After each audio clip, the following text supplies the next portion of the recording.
Sobat Easy Stock, kalau Anda ketemu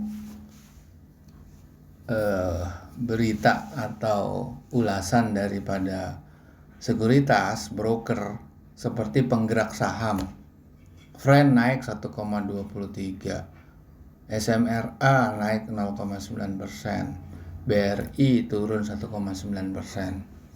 Sebetulnya kalau Anda berpaham pada analisa fundamental yang murni kuantitatif seperti yang dilakukan Benjamin Graham, Anda tidak peduli itu indeks mau naik kayak mau turun kayak, nggak ada masalah sebetulnya. Nah itu kan persoalan mental. Yang penting Anda yakin atau enggak yang ngapain yang beli. Gimana Anda memiliki keyakinan kalau itu keyakinannya orang lain? Kan Anda harus melakukan itu sendiri. Nah, di sini ada alat namanya Easy Stock.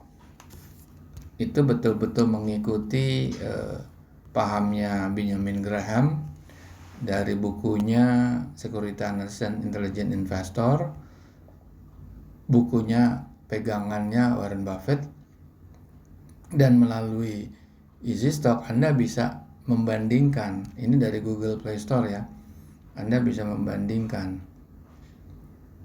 Ini kalau dibuka seperti ini, harga closing price sama nilai wajar tertinggi terendah. Kalau di analisa technical ada support resistance.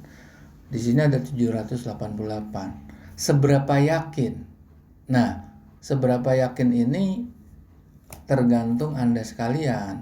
Alat ini kan memberikan masukan. Tetapi alat ini tidak mungkin memberikan masukan yang tepat, yang pasti itu nggak ada. Alat yang pasti itu nggak ada. Jadi kalau ada alat yang pasti semua orang jadi kaya pakai Easy Stock, termasuk yang buat.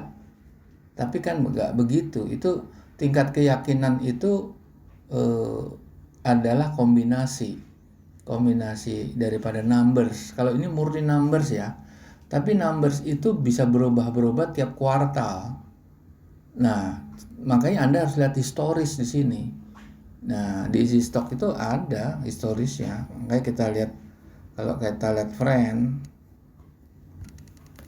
dia mau naik mau turun dia nggak ada tuh, nggak ada upside-nya dia. Harga udah ketinggian tuh 82, upside-nya cuma 37. Kayak katakan tadi SMRA Summarecon. Nah, ini ada upside-nya bisa 2 kali lipat, 1190. Nah, tetapi downside-nya 37.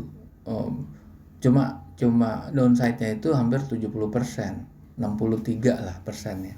Karena perbandingan nilai wajar terendah sama harga itu 37%. Nah, kalau kita buka Q4. Nah, Q1 ini kan akan berpengaruh, tapi Q1 itu kan akan bermain ekstrapolasi. Q1 itu adalah 3 bulan. Januari, Februari, Maret ya kan, Q1. Sekarang sudah masuk Q2, cuma belum keluar kan, belum rilis. Rilisnya nanti ya bulan-bulan akhir bulan, baru satu yang rilis kalau per hari ini ya.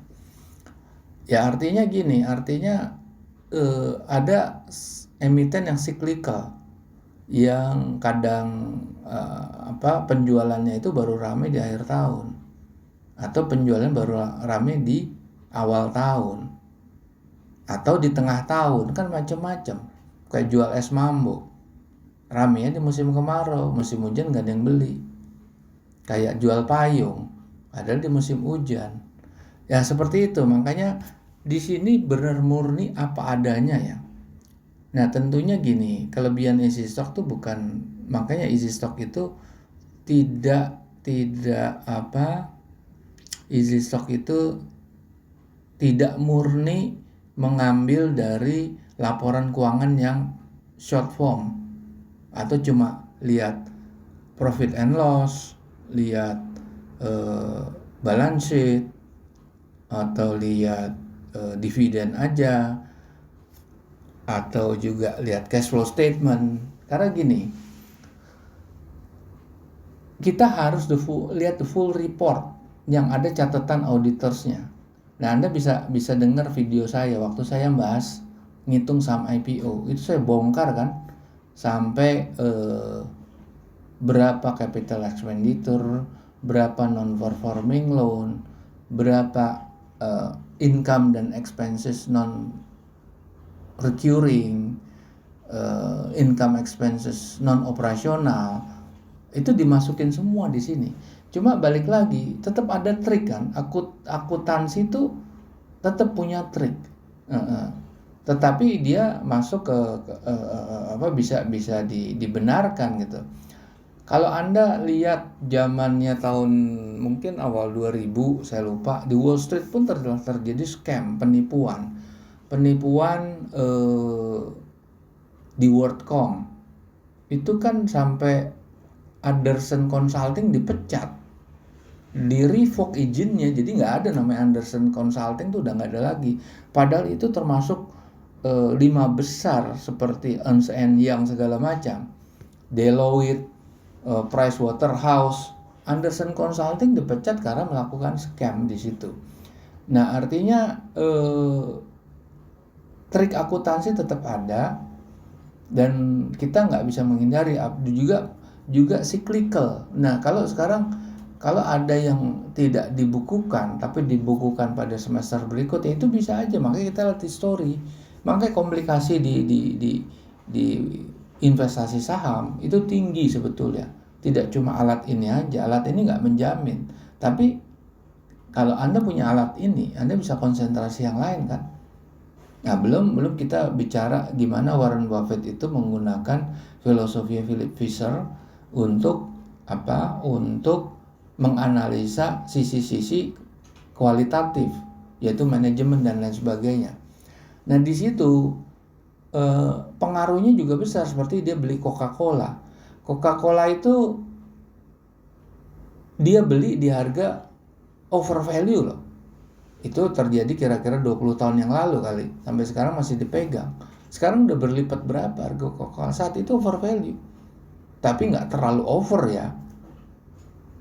Nah, karena dia baru selesai mengamati suatu perjalanan kinerja dari Coca-Cola saat itu. Dan dia mempelajari franchise-nya atau kekuatan franchise ya. Dia punya, Coca-Cola tuh punya resep yang nggak bisa ditiru. Yang sampai kapanpun digemari orang.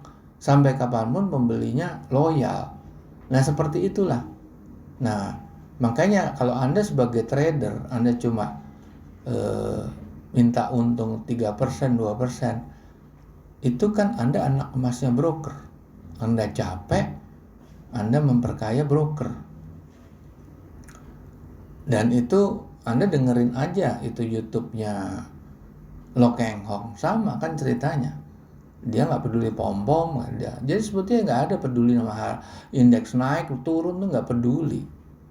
Justru mereka pedulinya kalau para investor atau value investor pedulinya saat indeks naik terlalu tinggi. Artinya harga-harga saham itu sudah melampaui nilai wajarnya. Di situ mereka quit dari market. Justru mereka tuh masuk dengan secara masif saat indeks itu tertekan. Resesi itu masuk mereka malahan. Nah, di sini kekuatan mentalnya kan beda ya. Nah, di sini sedikit tips bahwa untuk belajar saham seperti Warren Buffett itu panjang ceritanya. Kalau Anda masih, yang denger ini, para sobat Easy Stock masih umur 20 tahun, beruntung. Kalau saya sudah telat sekali. Kalau Anda masih di umur 20 dan Anda mendalamin analisa fundamental secara komprehensif, mungkin Anda bisa sukses seperti Warren Buffett, atau paling tidak Lo Keng Hong, paling tidak loh itu. Kalau Anda main di bursa di luar Indonesia, nah Easy Stock ini kan ada, nanti dia memperluas ke sana. Ini kan belum jalan aja karena kita baru startup ya, kita masih membutuhkan mitra-mitra lain gitu. Oke, para sobat Easy Stock, ini sekedar perbedaan antara investasi dan spekulasi atau trading versus investasi atau analisa teknikal versus analisa fundamental. Oke, terima kasih.